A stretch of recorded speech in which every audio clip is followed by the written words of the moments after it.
Yang pertama tentunya, kalau sudah ada bisikan syaitan untuk menonton sesuatu yang tidak baik, untuk mendengarkan sesuatu yang tidak baik, atau melakukan kemaksiatan, alihkan kepada perbuatan yang baik. Tonton tetap, tapi tonton ceramah.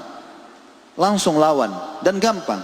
Kalau ada orang yang mengatakan syaitan itu kuat, dusta, syaitan lemah, Allah mengatakan, inna kaida syaitani kana dhaifa. Syaitan lemah. Syaitan cuma bisa bisikin, sekarang azan, antum mau sholat nih. Lalu syaitan bilang, nggak usah, kan baru azan, nanti aja. Kita tinggal tolak kok. Enggak, saya nggak mau, sekarang saya mau ke masjid. Syaitan nggak mungkin menjelma cekik kita. Kamu harus ke masjid, jangan ke masjid misalnya. Nggak, dia tidak akan bisa ganggu kita, cuma bisikin. Maka lemah syaitan itu. Yang kedua teman-teman, sabar. Sabar itu dibutuhkan dalam 3 keadaan. Yang pertama, mengerjakan ketaatan Allah. Untuk dulu di majelis ilmu begini, dengarin 2 jam, 3 jam ceramah, butuh kesabaran. Kita pergi cari nafkah, laki-laki keluar panas, segala macam dengan suka dukanya, butuh kesabaran. Ya, berjihad butuh kesabaran, pergi haji dan umrah butuh kesabaran. Butuh kesabaran. Yang kedua, sabar dalam meninggalkan maksiat. Ini butuh kesabaran. Setiap orang di antara kita pasti terlintas kesempatan berzina, pasti terlintas berbohong, pasti terlintas menipu orang. Bisa kita lakukan, tapi butuh sabar. Dan disitulah puncak cobaan Allah. Allah lagi uji kita, sabar gak?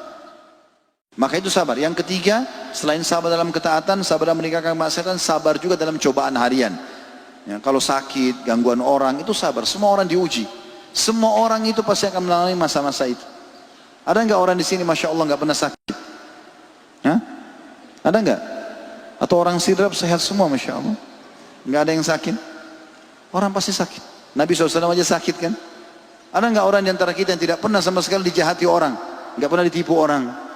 Ada orang di sini, masya Allah, setiap orang utang bayar semua? Hah? Atau orang utang tidak bayar? Waktu datang nangis-nangis, begitu kita nagih kita yang nangis. Hah? Banyak begitu. Tertipu banyak orang, semua dilalui cobaan dari Allah SWT. Sabar. Contoh misalnya dalam safar, kata Nabi SAW, andai saja orang yang safar itu tahu bagaimana godaan dan bahayanya syaitan pada saat dia safar sendirian, maka dia tidak akan safar lagi sendirian. Artinya kalau dia ada teman, ya maka akan ada tameng. Dia malu sama temannya. Makin ramai maka makin malu. Bagus kan? Sama juga dengan menggunakan pakaian teman-teman. Jangan malu menggunakan pakaian ketakwaan. Kita kalau laki-laki kalau pakai kopiah, atau pakai baju gamis, atau pakai koko, malu. Baju itu bisa menahan kita.